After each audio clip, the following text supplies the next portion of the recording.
Welcome you to the second day of the closing of the the second day of the closing of the Alexandria Dialogues.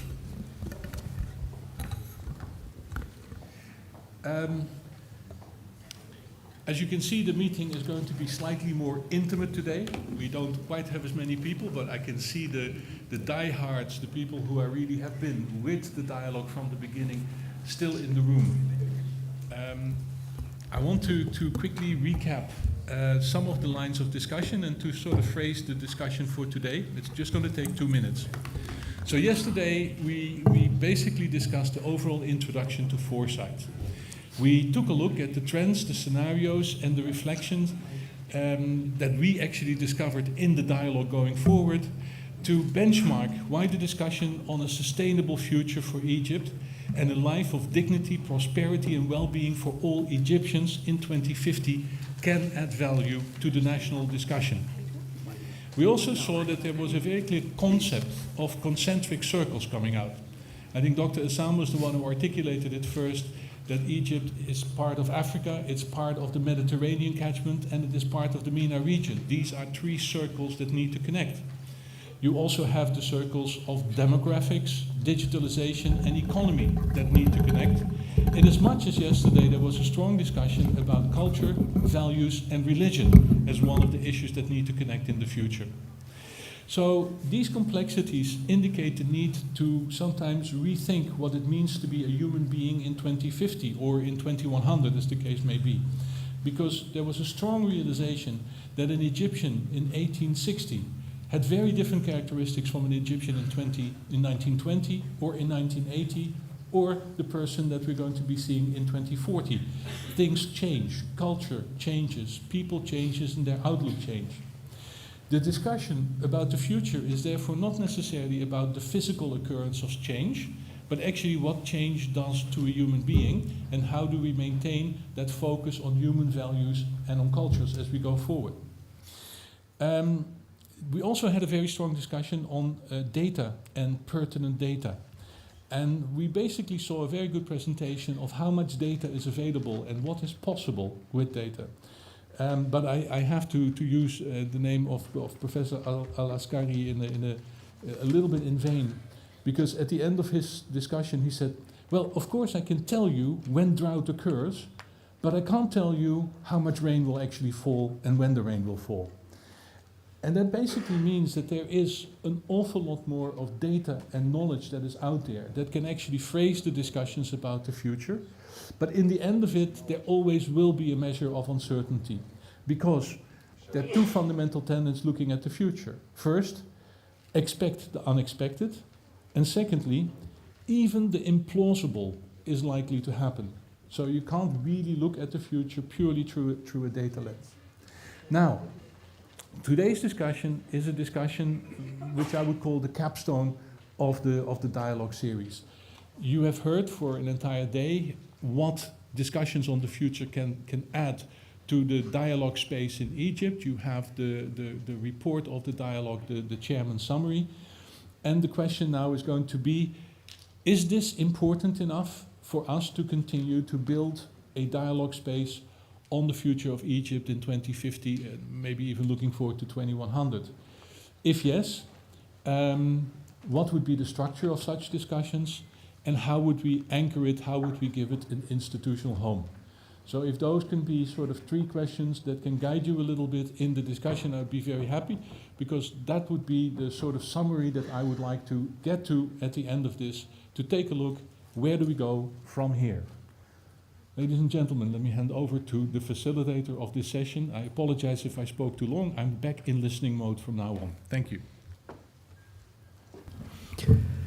Bismillah ar-Rahman ar-Rahim. Thank you, Richard, very much for this kind introduction. But I must start also by thanking you and UNDP for sponsoring this, I would say, effort over a full year for the Alexandria Dialogue and the crown of the jewel, which is this closing session.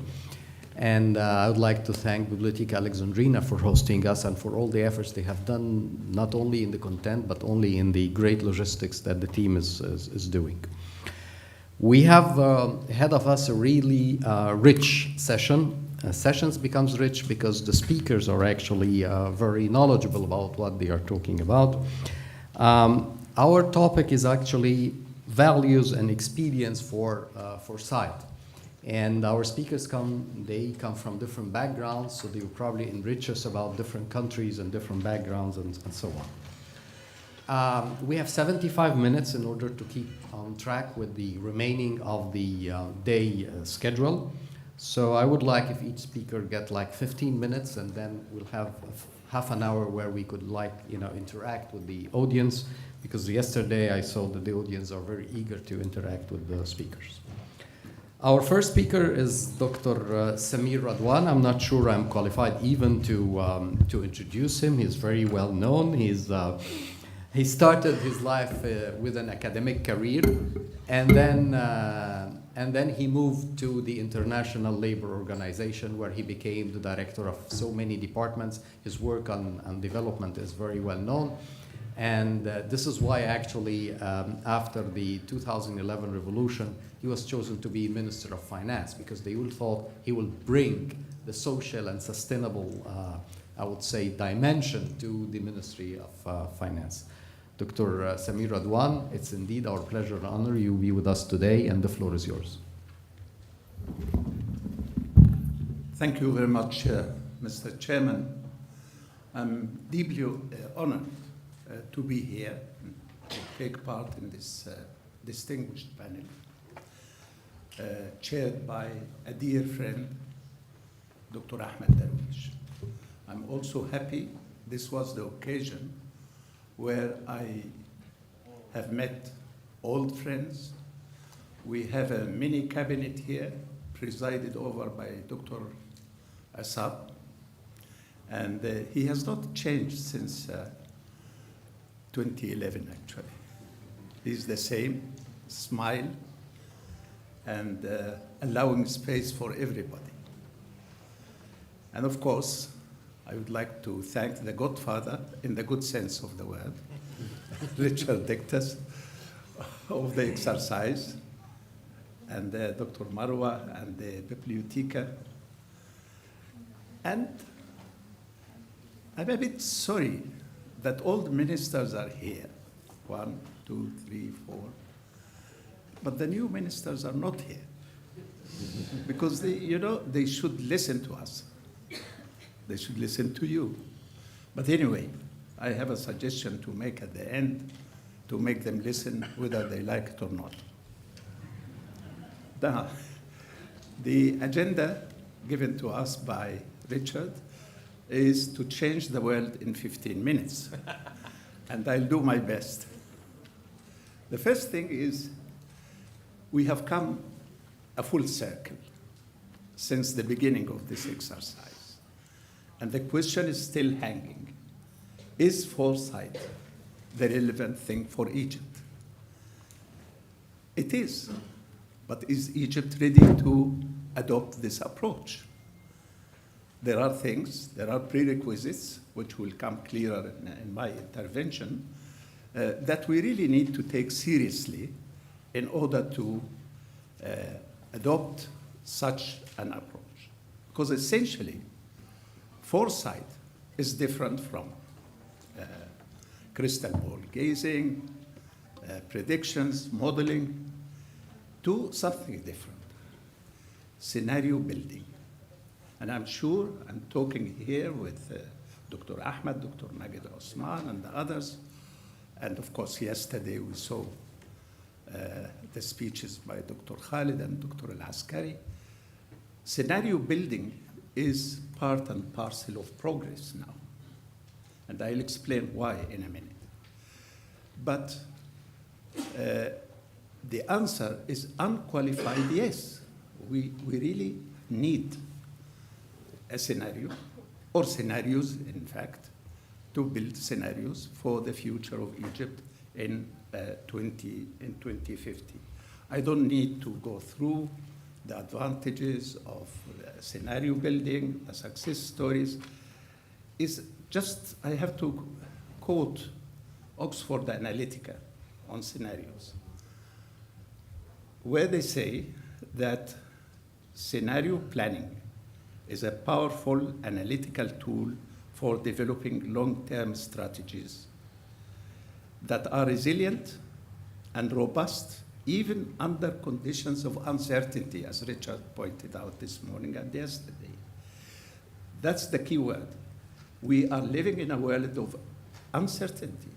We are living in a world of disruptors, which Mahmoud Muhyiddin translated beautifully, المربكات. نحن نعيش في عصر المربكات, disruptors.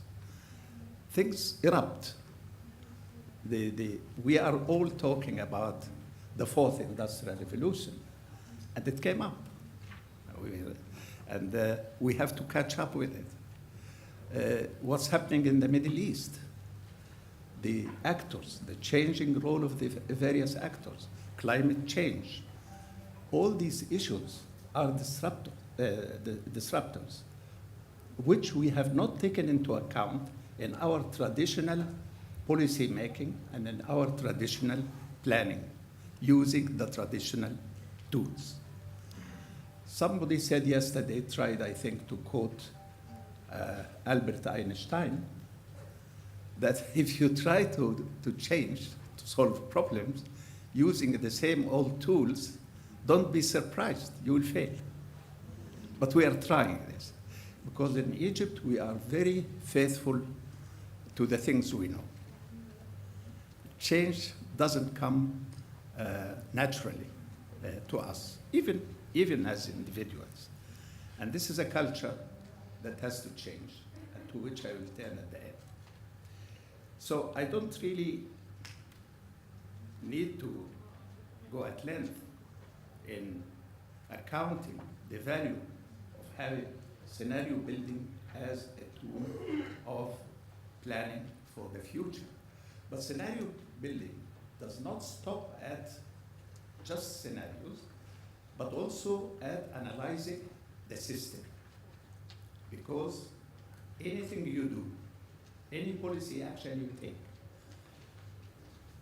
reflects and is reflected on the whole system. The system being the power structures, the receivers, i.e. the population that receive the impact of your policies, the outside world, your position in the world, your competitiveness. So without what we call dynamic scenario building, the exercise will be actually not complete. So Royal Dutch Shell pioneered the issue of scenarios. And they said, well, one of the key things is to move from what they call the mountain view of the world, where your view is restricted by your self-interest, which is very simple and very natural, to the ocean view, where everything is open, where disruptors are the rule, where uncertainty is the rule. Question is, can Egypt move from the mountain, though we are not a mountainous country, from, let's call it the desert view, to the ocean view? So that is the first question you posed, and my answer is unqualified, yes, we need it. Now, the question is, why doesn't it happen?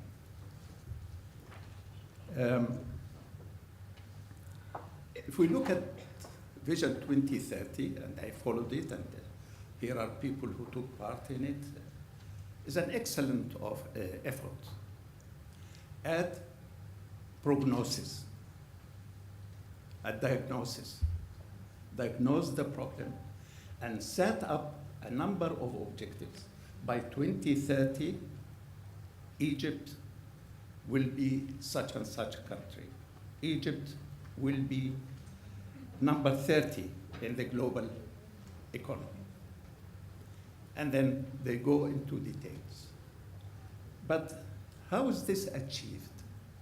How do you get to that position to move to be number 30?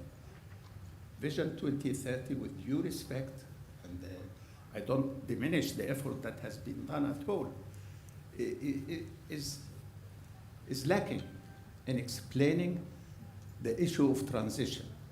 You don't go from now to then without explaining how. This is number one. Number two, what are the correcting mechanisms that you have in your vision? Because you see, due to these disruptors, you need to correct your vision. For instance, if you are walking on the Corniche of Alexandria, which they managed to massacre beautifully, and you come across these obstacles on the pavement, you have to correct, right? The same for Vision 2050. It has no built-in correcting mechanism. Example,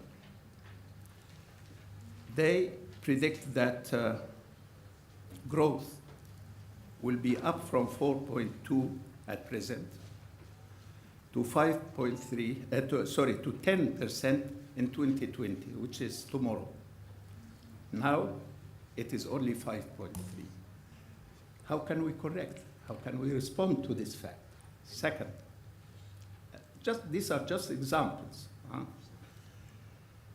The poverty will be down from 26.3 to 23% in 2020.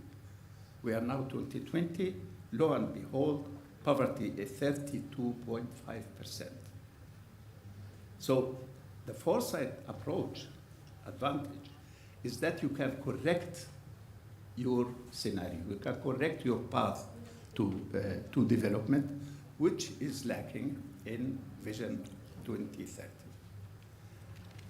Now, how can the foresight approach be beneficial to financial and economic prognosis? You see, the thing is, scenario building requires feedback, what we call feedback loops. You need to launch a policy, get a feedback. Even when you design the policy, you get a feedback. And that again is lacking in the present approach, in the traditional approach. Here, there are two issues that need to be resolved. The first issue, how to move from the traditional approach to the foresight approach, in the sense I explained, and beautifully explained in the summary of the chair. The second is how to go from scenarios to decisions. Scenarios do not happen. They need decisions. They need decisions on policies. They need decisions on institutions. And these impact on different groups of the population. Here, please, for the 500th times, we do not need to reinvent the wheel. A guy called Ramses II, who lived around here, who was a bit south, said that the wheel is round and it has spikes, and the larger the wheel, the faster you can go. And he conquered the world. Now we still thinking, could it be a triangle? Could it be a square, the wheel? No, the wheel is round. So please let us take at least that one lesson of history and believe that the wheel is round. And move on. Move on. We need to really to move on. Here, you tell me if I... Huh? 3 minutes. 3 minutes? Okay. They told me 20 minutes, okay, but they are deceptive. We can make it 20. No, but anyway, let me share with you very quickly. It was 20, but we started 15 minutes late, so okay. so it's my fault. You got your 20 minutes. I follow the chair. I follow the chairman. No, but I just want to share with you very quickly an exercise I did. I was invited to a small country called Oman, and they said, do the 9th development plan, 5-year plan. And when I started, they said, okay, while you are at it, why don't you do Vision 2040? Or 2 at the price of 1. I said, fine. So I surveyed, as a researcher, I surveyed 50 visions around the world. 50. I started, of course, with the most famous vision, 2030. And I would remind my chairman, who was sitting here one day with Mahathir Mohamad, you remember? Yes. You remember your question. We asked him, how did you do it? He said, well, simplicity, number 1. Number 2, I went around the world. I'm a doctor, physician by profession. I went around the world, and whenever I found something suitable for Malaysia, I got it. I got things from Russia, from America, from Britain, of course, from Singapore. And I came to the conclusion that this country has to be one country because of the diversity of Malaysia. And we need to be one of the OECD countries by 2020. And he wrote it in 1.5 pages. Behind the 1.5 pages, when I visited Malaysia, I found volumes of analysis. But it was distilled in a vision. We want to be OECD country in 2020. Saudi Arabia and the Gulf, after the shock, the oil shock, the decline in price of oil, they came to the fact that you have to diversify. You have to diversify away from oil, use your money for other things. And the famous Saudi plan, Vision 2030, is an example of that. Singapore, the focus is being a technology leader. South Africa, export-led industrial economy. UK, maintaining competitiveness. India, in the 12th plan, keeping up growth through industrial exports. South Korea, leading in adopting the 4th industrial revolution. China, as Dr. Mustapha Kamil said yesterday, adjusting to world competition and maintaining social peace. So here you have very specific objective of the scenario and the pathway to achieving these objectives. Come to 2030, I wouldn't waste time quoting the definition in the 2030. It is, I'm sorry to say, all over the place. Egypt in 2030 will be keda. Shukran. It is very beautiful, yes, we agree, but so what? How do you get there? How do you get there? What do we need to achieve this transition? I think, Richard, we should not regard today as the end of the road. We should continue by helping the government and the society indeed to chart out a transition plan, because we know the trajectory we are on is not delivering. We're building things, we're building roads, kullu ala rasi, but that's not it. You need to shift from this trajectory to that trajectory, okay? And this requires a transition plan. The core of the transition plan, 2 things. 1, institutions. No country of the 50 I studied succeeded without building developmental institutions.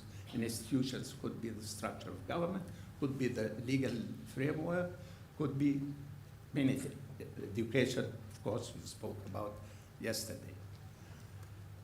Douglas North got a Nobel Prize for his book on the economic change, on institutions and how institutions can be of two kinds. One you need to destroy. These represent obstacles to progress. And one you need to build. And these are the ones which are development enhancing. If you take the structure of our cabinet, Ibrahim Awad wrote an article in Shroop recently invoking the experience of the EU and showing that in distributing the roles inside the EU, they took 3 issues which are priority. Our cabinet structure has nothing to do with what we need. Very little, let me say. Defense and interior are very important. Huh? Remember that, I said it. Okay? So, but the rest, we need to reconsider. And here beside me, we have one of the people who spent his life working on such sections. Finally, Mr. Chairman, and you are very kind, where do we go from here? There are 4 prerequisites for the change. 1, the mindset, especially the mindset that evolved after 2011 is anti-development. Is anti-development. It will not lead us to the objective we want. Okay? But that's a long subject, and I stop at just flagging it. The second thing is that we have to confront the issue of inequality and poverty. Why is it that with the rise in growth rate, poverty is increasing? Theory told us inequality could increase, but poverty should not increase, should go down. It's going down. Numbers of employment, I don't buy them for a penny. They don't tell me anything. In an informal economy, they don't mean much. The second is resource management. The most important resource in Egypt is human resources. And we saw the shocking numbers given by Dr. Magid yesterday. One, if you allow me, just one statistic which struck me is that the percentage of people, of youth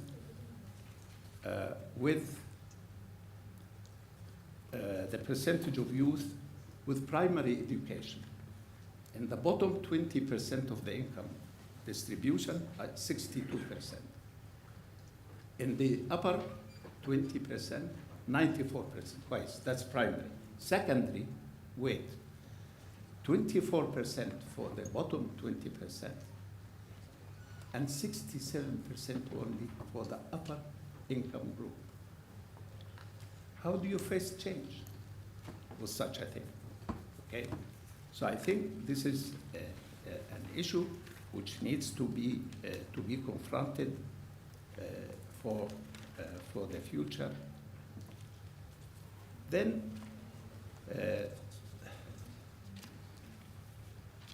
there is 23 minutes. Okay, I'm sorry. Then two telegraphic words. The role of the state, we all spoke about it. And it's time to adopt new theories of the state. It's not either or. It's not either or. It is a question of management of the economy and the society, and who should share in this management. And finally is the whole issue of the civic culture of the population. How do you build a civic culture? A respect for public property, a respect for others' freedom. Spoke about sexual harassment. It is lack of respect for others' freedom, for instance. So you see, I promised that in 23 minutes we will change the world, and I hope I have succeeded. Thank you very much.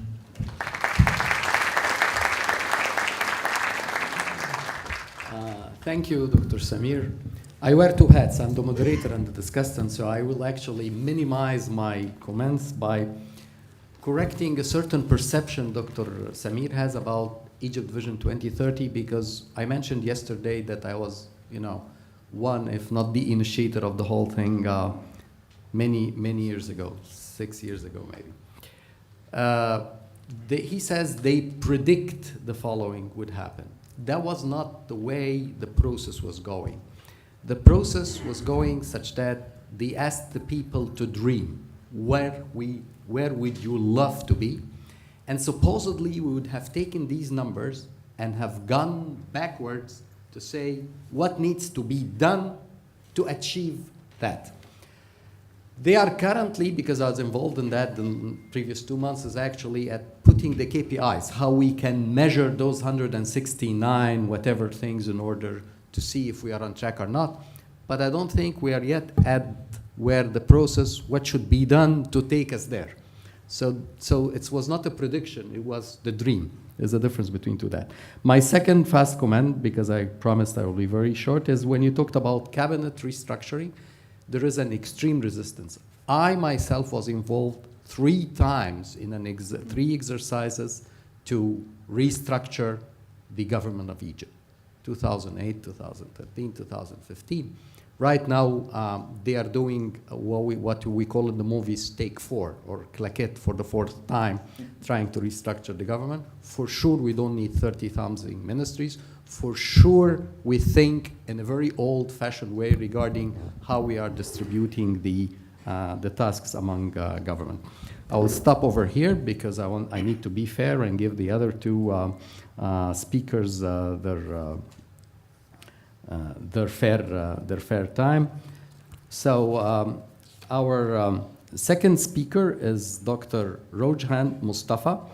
He's the general director, actually, of the Ministry of Economic Affairs in Malaysia. But what's really interesting in the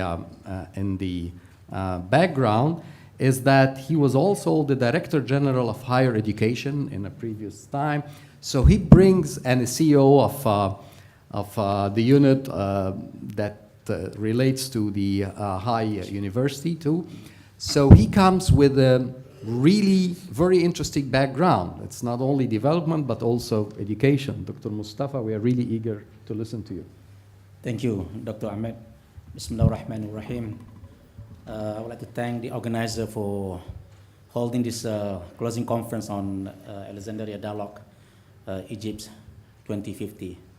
And I'm sure all of us here to make this conference meaningful and useful for the future. On behalf of the Malaysian government, I'm here to share with you some of our experience on the capturing the future. Yes, today Malaysia is a unique country. It's a multiracial, multicultural, multi-religion. Half of the population ethnically Malay, with the largest majorities of Malaysian Chinese, Indian Chinese, and indigenous people. Islam is the official religion, about 60% Muslim, 20% Buddhism, 10% Christian, others like Hinduism, and also other Chinese religion. We stay in peace and harmony. Our government always take care of the well-being of the people, the unity of the people of the country. Since independence in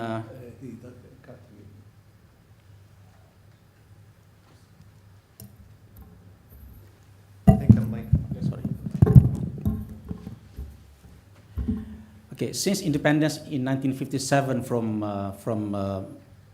British, for the first 50 years, Malaysia enjoyed GDP growth rate, gross domestic product growth rate, an average at an average of 6.5% for the first 50 years.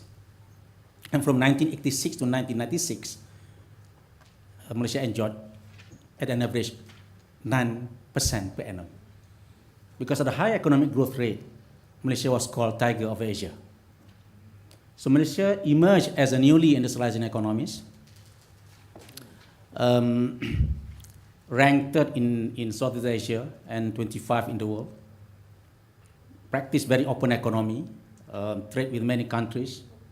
We rank also number 6 in Asia and number 20 in the world. The economy based traditionally on the natural resources, rubber, palm oil, and tin.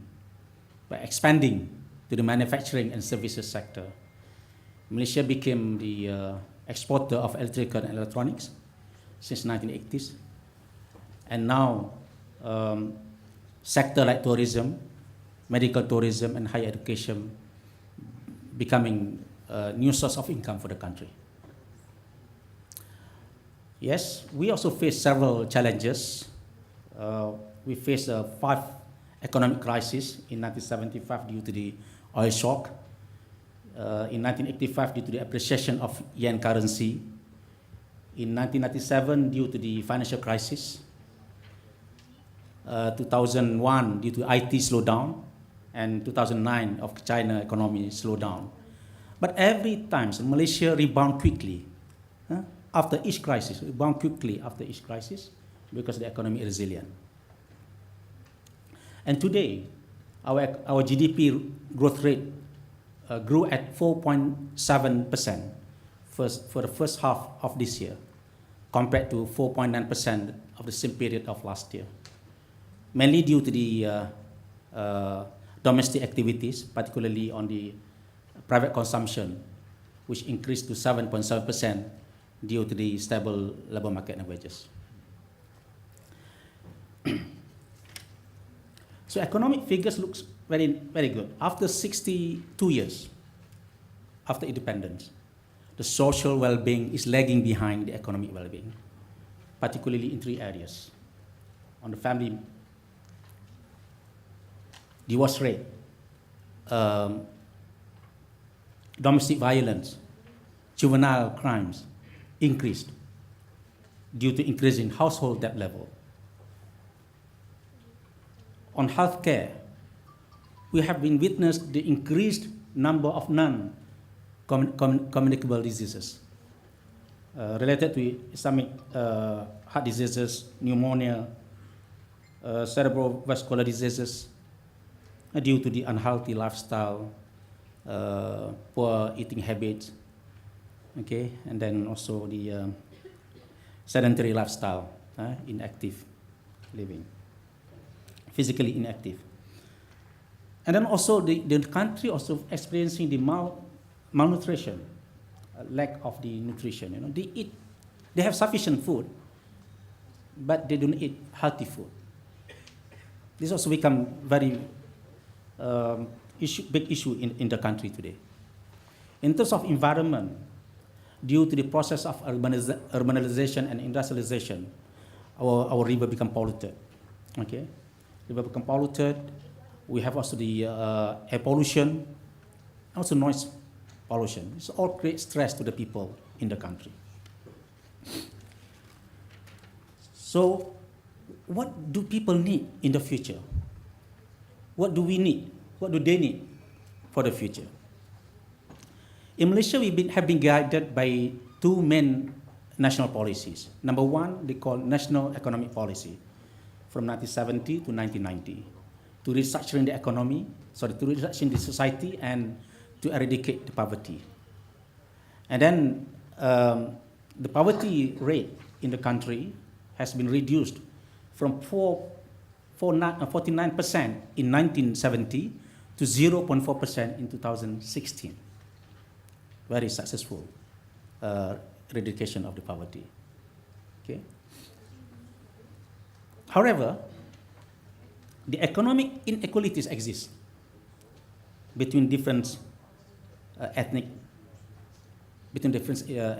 groups, especially Malaysian Chinese, who make up about 1/3 of the population, account 70% of the capital or the market capitalization, very big. The second policy was launched during Tun Mahathir was 4th Prime Minister. When he was our 4th Prime Minister, he launched the Vision 2020 to make Malaysia a developed nation, to make Malaysia as a developed nation status. But he admitted, he became Prime Minister again. Now he's the 7th Prime Minister. He back to the office as a Prime Minister, Dr. Mahathir, and then he made an announcement. The Vision 2020 that he introduced in 1990 failed. He gave several reasons. Among others, what he said, because of the corruption and abuse of power. But for the future, beyond 2020, what do we want? Do we need higher economic growth? Do we need to be an industrialized nation? People on the ground said they want to be healthier. They want to be happier. They want the government to enhance their well-being. Okay? So for the future development, will now means shared prosperity between all citizens, from an increase of purchasing power and elimination what income gap between classes and ethnic. On the 5th of October this year, Dr. Mahathir launched a new policy. He recognized his failure for the Vision 2020, and he remaking Malaysia with a new policy. On the 5th of October, he shared Prosperity Vision 2030 to be implemented from 2021 to 2034 for 10 years. This is a new vision for the country, a blueprint for a new direction for Malaysia in the next decade. Yes, it is a continuation of Vision 2020, taking into account the change would happen in the next decade. In short, this vision aims to achieve sustainable growth along with fair and equitable distribution across income groups, ethnicities, regions, and supply chain. The objectives are to achieve development for all, addressing wealth and income disparities, and to build a united, prosperous, and dignified nation. So I have explained about what with a shared prosperity vision and a why. Malaysia's economic growth lags behind East Asian economy compared to China, even compared to new economies in Vietnam, even Cambodia, even Indonesia. Our GDP growth rate is lower than those countries. Because Malaysia strongly depend on the export commodities, which can fluctuate the price. Unlike the East Asian economies, the adoption of high technology in Malaysia is still very slow. Malaysia also is facing widening income gaps between employers and employees, classes, regions, and ethnic groups. In Malaysia, the composition of employees is only 35%. If the company made profit of 100%, 65% go to the company, and then the employees only enjoy 35% average. And then we need to raise this bar to 48% by 2030. This is aimed by the government. Labor market still dominated by the semi and low skill workers, about 72.8%. Malaysia is still over dependence on the foreign workers. We have 3 million foreign workers in the country today, and half of them undocumented. Level of labor productivity also still very low, and investment in automation also remains very low. So how to make sure this new vision succeedsuccessful? First, Tun Dr. Mahathir said we have to set a target and goals, what to be achieved in 2030. The mechanism, number one mechanism, he made announcement, the budget announcement last October in Parliament for the 2020 next year budget. He already included the shared prosperity vision in his budget for next year. Although the vision will start from 2021, he started already with the budget 2020. And then from that, he's going to implement two Malaysia Malaysia plan, 5 years master plan, 2021 to 2025, called 12 Malaysia plan, and followed by 2026 to 2030 on 13 Malaysia plan. He wants to see the result, the outcomes, each 5 years. But for him, 5 years also is too long. He wants to see the result every 2 years. So all the ministries and agencies need to work hard to achieve the target set by the government. So the main objective or the main aims of shared prosperity vision is to provide a decent standard of living for all Malaysians.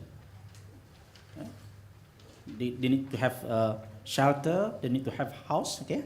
Need to have a good income, and they need to have a good education. And then to reach this goal, this plan has outlined 3 objectives. Number 1 is restructuring the economy to be knowledge-based economy, where all groups of people, ethnicity can participate. Number 2, to address the income gap, that so no one left behind. And number 3 is to build Malaysia to be united and prosperous nation by 2030. So Egypt going to be in 2050. So you can make it Malaysia as a back test to see whether Malaysia can achieve the target in 2030. So to light the path ahead, government has come up with 15 guiding principles, all in this national new policy, including distributed economy and continuous prosperity, inclusivity, we discussed yesterday on inclusivity, integrity and good governance, equitable outcome, learning society, and unity in diversity, and also equitable growth. And to enable the country towards its goal, the government has 8 focus points. For example, the fiscal sustainability, to strengthen the markets and investor confidence. Number 2, to increase skilled workforce through the technical vocational education training, TVET. Number 3 is financial capital for the friendly financing. And of course, big data. Big data also, using data and empirical facts to guide policy making, forecasting, and modeling is important for the country to look for the policymaker through the big data. The plan also outlines 7 strategic thrusts, including key economic activities, labor market and composition of employees, human capital development, like Honorable Dr. Samir mentioned just now, improving social well-being, regional inclusion, social capital, and business and industry ecosystem. Then we are proposing the 15 key economic growth areas. For example, the Malaysia as an Islamic hub, ASEAN hub, a digital economy, renewable energy, green economy, and smart farming and others. And then we also set the 8 indices for holistic and equitable development for all, index, unity index, because we are multiracial. We set also the integrity and anti-corruption index, religious harmony index, health index, environment index, anti-drugs index, crime prevention index, and neighborhood harmony index, to make sure that we are our community in the future will be happy and then happier. So when we talk about the shared prosperity vision against the 17 SDGs, the 17 SDGs will continue to be embedded, integrated into this new vision of the country. So I have 6 copies of this. I'm going to give it to the organizer. To share with You also to the can university. announce a link on the web. We can. Yeah, you can also download from the website from this Ministry of Economic Affairs. You can download the online document. So that's all from me. Thank you very much. Thank you very much, Dr. Mustafa. This was really enlightening. I promised you my comments will be very short, so I will just concentrate on 2 points. First one, because I had the honor of meeting His Excellency Mahathir Mohamad 3 times, is connecting budget planning to your objectives. It's not you talk about what you want to do, is you put your money where you want to do, and this is very clear in the Malaysian case. The second case Dr. Mustafa actually hinted at is that they have indices for everything. They measure. If you don't measure, you'll not be able to know where you are. So it's about measurement, and actually measuring in the right way so that you get the real understanding of what is happening. We are lucky to have our third speaker from a unique background, Dr. Jonathan Meyer. He's an academician from Denver University, but he is the director of a very interesting center, is the Center of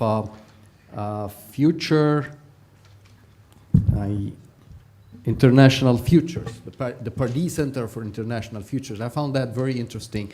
If you can give us like half a minute what the center does, and then we like to listen to your speech. Thank you very much, Doctor. Thank you all for having me. Thank you to the organizers.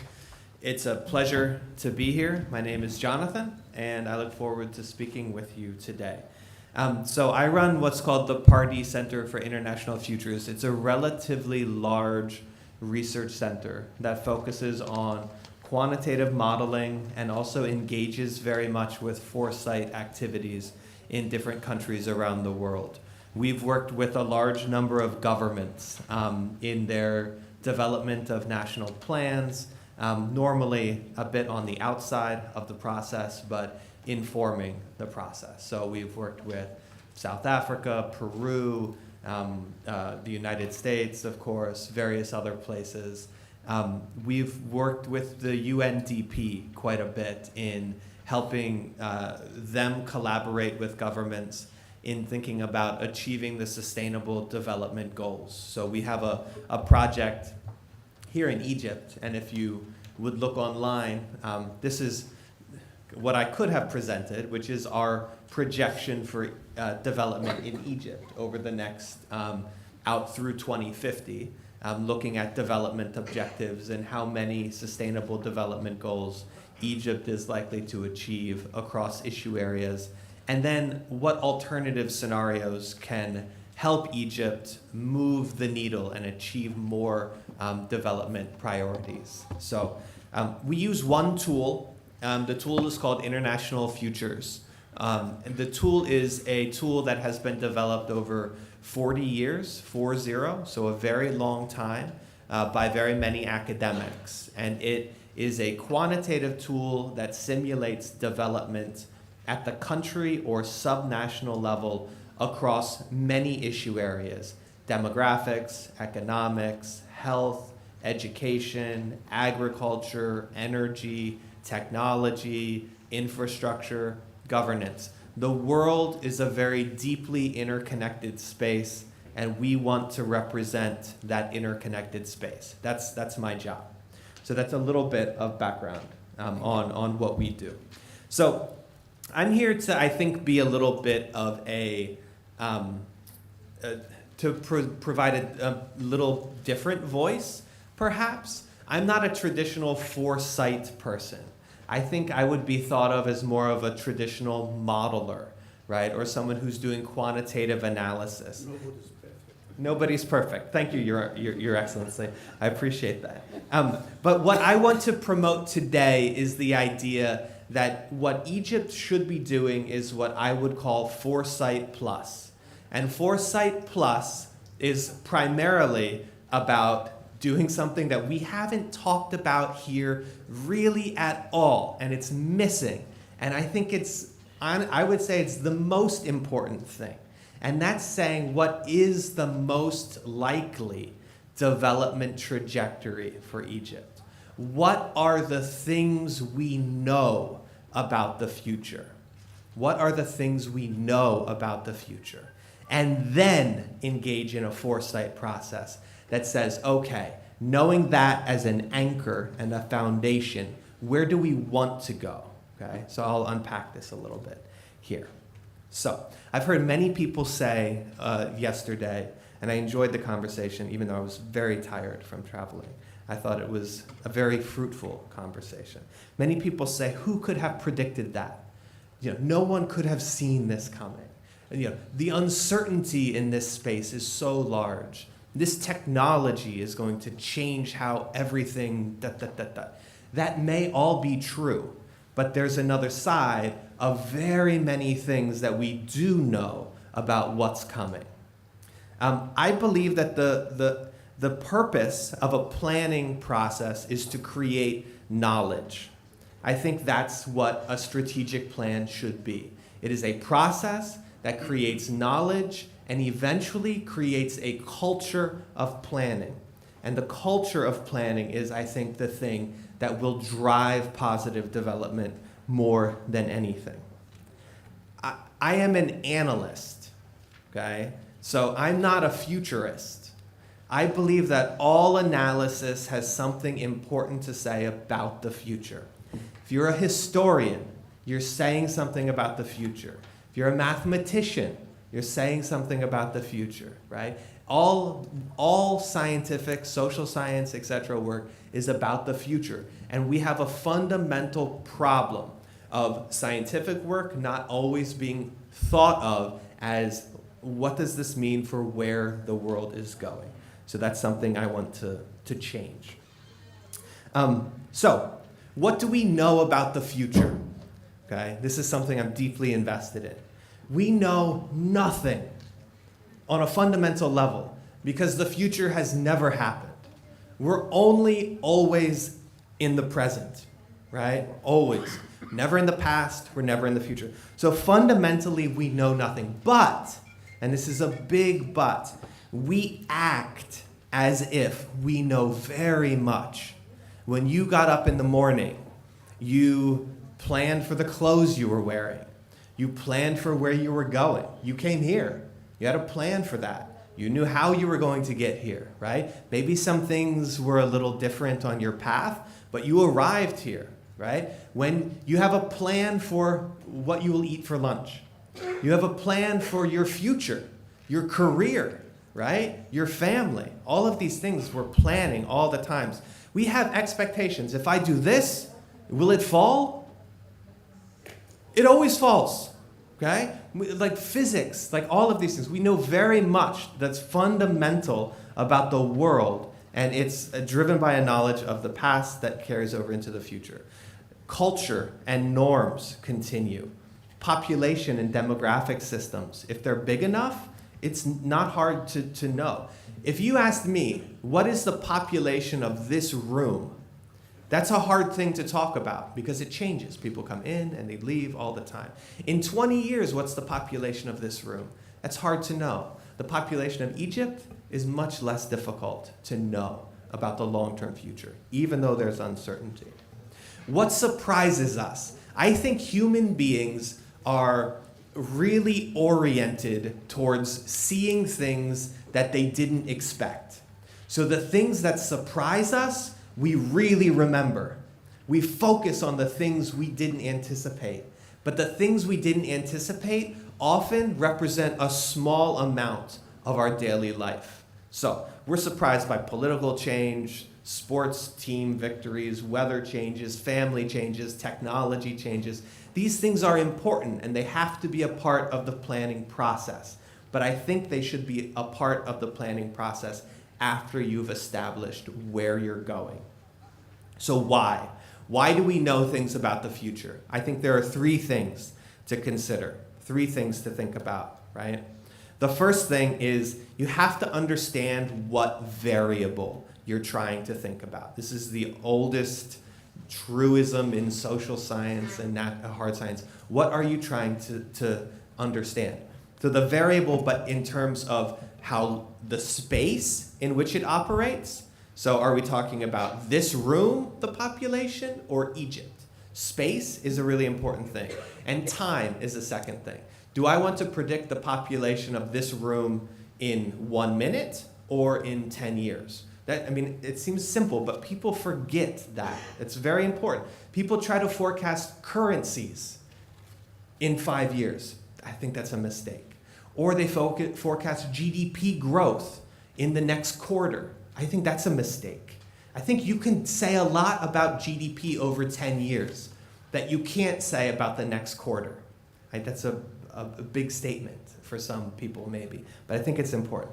2, what data do we have? And data can be numbers, but it can be indices. We can build these up. Are we measuring what we're trying to measure, or are we abstracting from this? It's very important. And are the data, how do they behave across time? Is it a smooth trend? Is it not, right? These are very important, very basic things to understand about the things we know and the things we don't know about the future. The third thing, and this is important, Your Excellency, you mentioned this, I think it's very important. What is the system? The world is a deeply interconnected space. So if you are forecasting one thing, population, what causes population to change? In Egypt, it's only 3 things: births, deaths, migration. Now, what causes births to change? Well, more things. Income, female education is an important driver. Culture is a driver. Level of family planning. These are all drivers of one driver of fertility. Well, what changes female education? Government policy, schools, right? All these things. So represent the world in a deeply interconnected space and understand what is driving change in a variable. Those are the 3 things: space, time, data, and then the system, right? So, national development planning should first, and I'm almost done, I know time is short, and thank you, Chair, for being a good manager of this. They should first be focused on establishing the current trajectory. And this is different than a baseline. Richard presented that cone that had a baseline down the middle, and then it had like a different scenario that was more likely but not a baseline.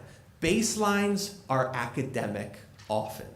So yesterday we heard a presentation about baseline RCP projections. Very high, 7-degree centigrade change by the end of the century. Those scenarios assume that nothing changes. Those scenarios are ridiculous and a problem. They're a problem. They're politically a problem. I come from a country that has political leadership that says climate change is not a real thing. And they point to those scenarios and they say, this is ridiculous.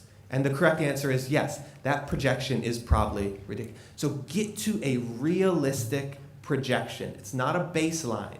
It's a current path, taking into consideration all of the dynamic changes in Egypt. What is the most likely future to 2030 and 2050? First, and then foresight. Then where do we want to go? Then the vision. Then the uncertainty. Because uncertainty is always a hugely important part of this process. A couple final points. Uncertainty, right? People talk about black swans. These are things that you've never seen in your life. It's a book by Nassim Taleb. It's a very interesting book. but these things you've never seen, and we should plan for the things we've never seen. You can't plan for things you've never seen, right? There will always be things you will not be able to include in your plan. But there's a huge space of things you can imagine and understand, and you can create a vision around how they will unfold in your country, how you can best take them and create an inclusive space of governance, etc. Artificial intelligence is one of those, and it's very important. We do not have real artificial intelligence, okay? We have what's called narrow artificial intelligence right now.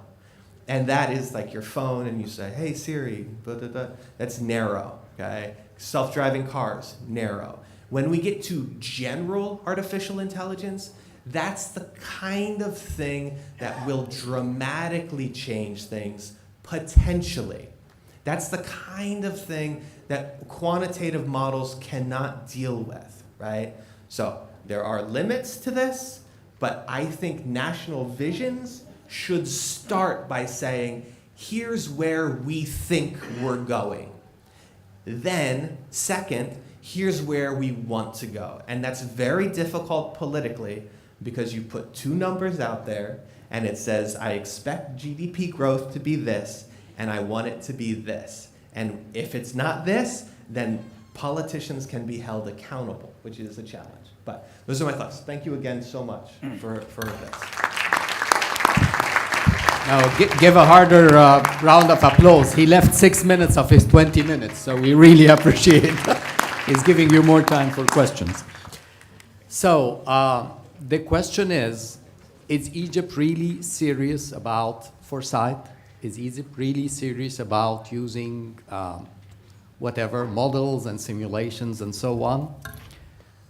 To me, to prove this, I'd like them to see them taking even little steps. You know, in 1998, OECD started something called RIA, Regulatory Impact Assessment. In 2008, I led twice, 2008 and 2013-14 maybe, an effort just to implement RIA. RIA is something very simple. When you are trying to formulate a new legislation, pass it through Parliament, just give it to us. We'll put it on the computer, we'll find the keywords, we'll see what other laws are interacting with that. We'll set some scenarios. If you do this, what could happen? We'll do some simulations and tell you what would be the impact of applying this new law so that you understand something. So it's just a simple thing that will show us that government believes in the foresight and the simulations and so on. They start little things like that, maybe they can move to something bigger like 2030 and 2050 and start believing in that. Anyway, with this I open the floor for questions, and I hope more interactions. I see much younger faces in the audience today, even though Dr. Hassan Nadir, he's from yesterday, but he was the first to raise his hand. But please raise your hand and I will try to remember the order. Okay, yes. Thank you. Dr. Samir Radwan talked about foresight. Dr. Ahmed Darwish talked about dreams. My question is, do you think that we have a societal consensus about where we are, what we want to be in the future, and how to do it?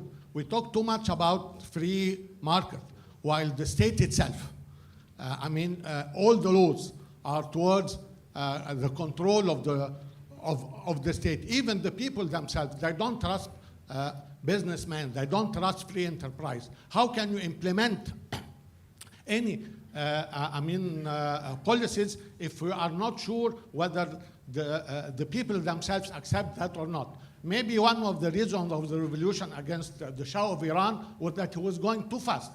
The people did not like that. So, are we sure exactly whether we want a religious or a secular state? Are we sure that we want free enterprise or state-controlled society? This question has to be answered first so that we can ensure the acceptance of the people of whatever plans we are going to put to go from point A to point B. Thank you very much. There are 3 questions on this side, and we'll take them, and then we answer all 4 together. تفضل حضرتك.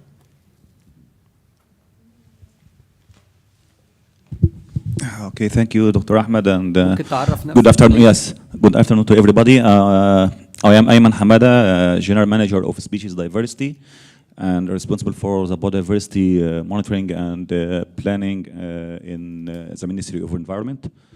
Actually, because this is my first time to take the floor, so I'd like to thank the UN office and the Biblioteca Alexandrina for having me here to take They will part. not be unhappy if we move the formality to make better use of the time. Actually, I'll make my comment in Arabic because we are here in Egypt and we are talking about the Egyptian future, so I'll do my comment in Arabic. In fact, there are things which are not clear to me. Having heard whatever you said, I'm saying my comment to no answers. يعني هو الحقيقه ان انا مش واضح ليا. It's not clear to me. بغض النظر عن اهميته طبعا واحنا مهم جدا احنا It's important to have فكره عن الباثويز اللي ممكن should have an idea about the pathways which we should use, but it's not yet clear. Well, how this pathway or this clear to me? It's not yet clear to me how this pathway or process is going to help the decision making, the summary, the decision. It's not clear to me how this document is going to help the decision maker, because there are other mechanisms which should be more helpful. I believe that according to this scenario, there are we would like clear how to define future. The link is not clear how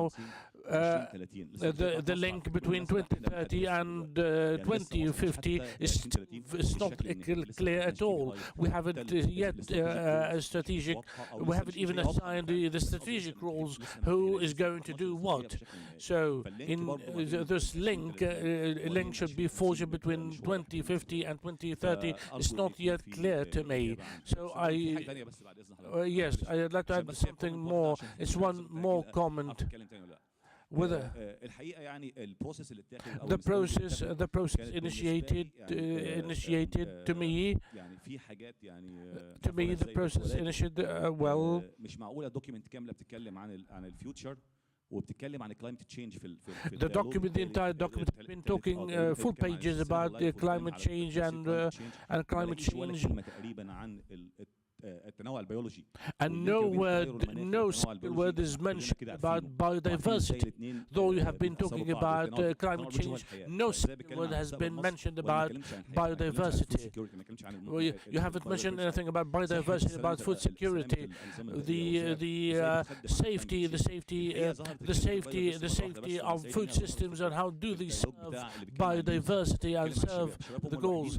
Youth is only youth yesterday who talked yesterday about biodiversity, not any of the panelists. So I've been wondering since yesterday, how do we talk about the future without tackling biodiversity? My name is Anhar Higazi. I'm an energy expert. I'm the former Deputy Executive Secretary of the United Nations, ESQA. Okay. I would like to thank the three speakers for enriching us with so many useful information about how to do it. Okay. But I have a specific question for Dr. Samir, if you permit me. While closing your speech, you put few points. One of them, you said, the mindset after 2011 is anti-development still. Really, this statement has struck me. How can you justify such a statement in view that up till 13-14 we had a growth rate of GDP of 2 to 2.1, and you yourself, Your Excellency, said that we have reached 5.2 right now, which is okay. How can you justify it with the ongoing development in the country? Are we moving the wrong way, or we are really in a development mindset? Thank you. نريد أن نتفهم هذا. Good morning. Good morning. On Malaysia, how do you forecast indicators for areas like education and the indicator of happiness? How do you understand happiness within the context of foresight? What do you mean by happiness within the context of foresight? Good morning. My name is Noor Al-Ghurab. I'm an economic researcher at the Ministry of Planning. I have one quick comment and one question. The comment is about Vision 2030. I know it has been addressed already, but I just want to emphasize again that the strategy is being revised and it's setting targets for the year 2030 and not predictions. And I know Your Excellencies know this, but I just feel I have to state this as an employee from the Ministry of Planning, just in case anyone isn't very clear with this. And my question, again, it's the same as the one that has been raised here about the culture, but I'm going to ask it from a different point of view and not from the growth perspective, but do we mean by culture as in the youth and the people? Because if we say that people after 2011, the culture is anti-development, then again, I find this very remarkable because what we have seen is right after 2011, people were very optimistic. The youth was very enthusiastic and very hopeful about the future. And I believe if this is not the case today, then it's difficult to make a direct correlation or causation to 2011 because so much time has passed. It's been 9 years already. And so much has happened within these 9 years. So could you please elaborate, Your Excellency, more on what you mean by the culture is anti-development? Thank you. Because there are two questions actually that I don't think they should be addressed to the panel. The first one, how the process will help politicians, and I would like Richard to answer that, and the link between 2030 and 2050, and I would like Dr. Marwa to answer that. And then I will go back to my panel and take the rest of the questions. Thank you. What we set out to do was to actually have a conversation about a conversation. It may sound very strange, but we had picked up that the discussion about the here and now, when you're living in Cairo and when you're dealing very intensely with the government, everything is urgent. Everything needs to be done right now, and everything is geared towards being very, very successful, very, very quickly. And that's what we as the United Nations officials work on. That is what our job is.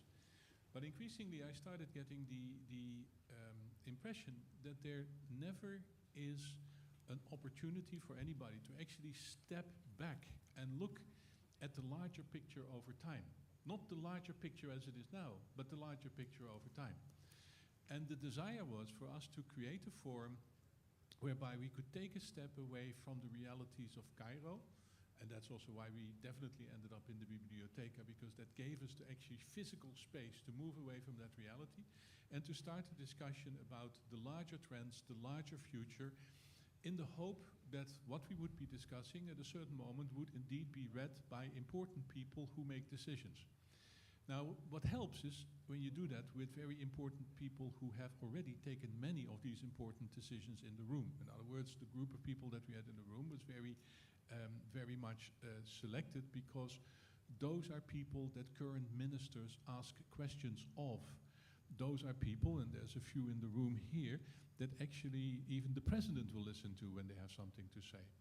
Quite often it is not an issue in the kind of work that we do where you would directly seek to have a conversation about the future with the people in power, with the politicians, but where you would like to have a dynamic, or where you would like to create a dynamic that the issues of the future come up, that the larger trends come up. There's one of those stories, very simple, of you can take a horse to the water, but you can't make the horse drink. You can put a lot of information and new thinking out there, but how that eventually will be assimilated by politicians and how that will arrive with politicians is actually up to the system of Egypt and the way that it works. Nobody can directly create that relationship. You heard the pathway. The pathway is that at a certain moment foresight can assist officials, can assist politicians to develop vision. But it can only assist, it cannot shape the vision, because that's a political choice, a political process of choices. And that was not what we were setting out to do. We wanted to simply set out a whole bunch of realizations about what the future may bring and what opportunities there are, so that Egypt may capitalize on those opportunities. It's a positive process of influence. It is not a process of trying to tell anybody what to do. Dr. Marwa, in 1 minute, the link between 2030 and 2050, please. Well, I must answer that it is not about what is the relation between 2030 and 2050. This is not the way we look at it.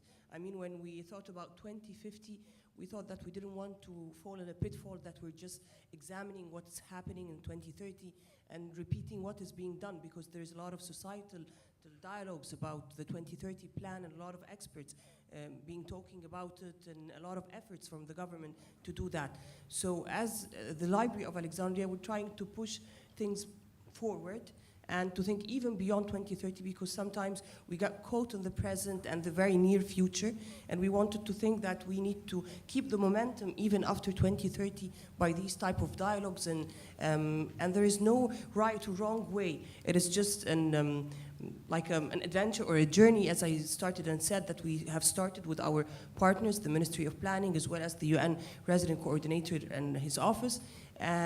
And we are seeing and examining the outcomes of these work and these dialogues. So it is not just like a correct or a direct relation between 2030 and 2050. Nobody knows what is the, as we said, uncertainties and things like that. Okay. The remaining 3 questions, I will take the first one regarding the societal consensus, and then I will ask Dr. Samir Radwan to kindly answer the question regarding the relationship between economic growth and development, because economic growth is not development, but he will probably shed more light on that. And the third question is about the Malaysian indices of education and happiness. Regarding societal consensus, I wonder if you know the history of how Egypt 2030 was created. I'm proud to be a member of a foundation. It's an NGO called Truce. Truce means gears. We wanted to latch people together. And we were looking into development more than charity work as an NGO. And we recognized that there were 9 different entities in Egypt working on futuristic plans, starting from the Institute of Future Studies that belonged to IDSSE. The Ministry of Housing had something for Cairo 2030. And there was actually Muhammad Mansour, who had something called Kharitat al-Amal. There was actually another NGO who had something called 7x7. And there was actually Mamar al-Tanmiyah by Farouk al-Baz. So we made a big event in one of Cairo hotels. And we invited all 9 teams. And we invited lots of the society leaders. And we invited Dr. Ashraf al-Arabi. And I went onto the stage and said, look, we as Truce, we don't want actually to write a 10th document. We are asking all of you, can we sit together all and agree on a single document to be the Egyptian futuristic document? And it comes out of the Egyptian people, not outside of the government. And we invited Dr. Ashraf al-Arabi, who was at the time the Minister of Planning. He liked the idea, and he said, okay, I will give you a meeting room and a secretariat at the ministry. And the version 1 of this document completely was written by volunteers. And then, a little bit by little bit, the government took over and the government wanted to do things. So less volunteers are actually now, I would say, sharing in that. But I totally agree with you, is that the more we get the NGOs and the volunteers to work on the document, the more we will have the society buy-in. The society will not feel that this document is imposed by government. They will feel this is our document. So I would call upon government to make a second round of calling upon the NGOs and the volunteers. Dr. Samir, would you like to answer the question on the difference between economic growth and development? Well, let me, it seems I didn't explain myself very well. I had no intention of belittling the work of 2030. No way. I mean, it's done by friends, yourself, Dr. Magid, Dr. Ashraf Al-Arabi, etc., etc. So this was, the fact that it took place in itself has been an achievement. I was addressing a totally different issue. I was addressing the question, if we want to shift gear, نغير المارشالية من الثاني للرابع والخامس. That was my objective. What is it we should do? That's why I see that 2050 is what we should aspire for. And I am all for dreams. Yes. I really like dreams very much. But by the end of the day, I'm a plumber, I'm an economist. So I have to answer hard questions like the relationship between growth and development. Before 2011, we were growing extremely well, the famous 7.2% growth rate. The balance of payment was fine. The deposits in the banking system were almost as much as the GDP, okay? And the international assets were 36 billion, net, not debts, okay? So the macro picture was fantastic. But there was a problem. The problem was the average Egyptian would tell me in the street, I like what you say, but my pocket is empty. ده كويس كلامك كويس بس أنا جيبي فاضي. لما جيبي كده يخش في حاجة هبقى أقتنع بكلام. This is exactly the link between growth and development. It did not take. May I just touch on this system of values after 2011 and how I see it, I perceive it as one of the institutions which obstruct development. What happened in 2011? 2011 got out أحسن ما فينا وأوحش ما فينا. صح؟ ده الكلام اللي كان بيكرر في 2011. What happened is that you have the fear that existed was broken down. And people took things in their hands. Many people who had no voice found their voice. But there were no institutions to channel this fantastic energy in a constructive way. So therefore, individual solutions became the norm of the day. I have to fend for myself. I have to find my way. And as a result, you have this situation where there is less respect of the rule of law, less respect for honoring contracts, etc., which we all know. Now, there are external shocks that added to this after 2011, after 2013, in fact, with the reform, and that is the horrible inflation that took place, which encouraged these attitudes. That's what I mean by the social setup, the mindset. يقول لك أنا مالي بتتحرق مثلا. This is what you hear. And as an economist, I take this into account in trying to advise. So my plea is that we should take 2030 as an excellent base, no doubt about it, but we should aspire for something different for 2050. Thank you. Dr. Mustapha, can you tell us a little bit more about your KPIs for education and happiness? Yeah. In 1 minute or 1.5 minutes. Because now when we look for the happier country in the world, we'll talk about Norway, we'll talk about Denmark and Finland. On education, they are giving the free education to all at 3 levels, basic, secondary, and tertiary level. And then, and they pay high tax to the government. They pay high tax. You know why? Because they have highly confidence to the government. Close to 60% of the population have respect to the government. They know they pay high tax because they know the government will deliver, will take care of the well-being. So for Malaysia, in Malaysia, we have to pay for the education fee, and then when we go on the ground, done by survey on the confidence level to the people on the government, it's only less than 50, about 40%, less than 50%, 40%. Number one. Number two, we always talk about the education will determine the income level. Because in Malaysia, there are very different ethnic groups, states are level of infrastructure are different. We have to ensure that all the citizens, must have access to education to ensure that they become the knowledge, can contribute towards knowledge-based society in the future that we aim by the 2030. And then we can, the people will appreciate what the government do in the future, and even they are willing to pay the tax that will benefit to them. They must have high confidence in the government. Thank you.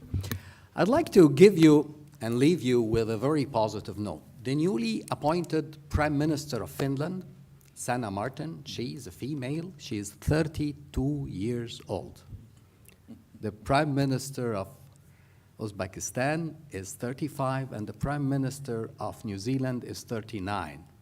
So the wave is coming, and that to me is very optimistic and promising. Malaysia is 94. So with this positive note, we started 15 minutes late. We are 10 minutes late, so we have the corrective action of 5 minutes for the organizer. Thank you very much, and I think the panel will be there during the coffee break for more questions. I know there were lots of hands that I was not able to accommodate for. Thank you very much for your patience, and thank you very much for our panelists. Thank you. Thank you to our panelists. We're going to break for a coffee break.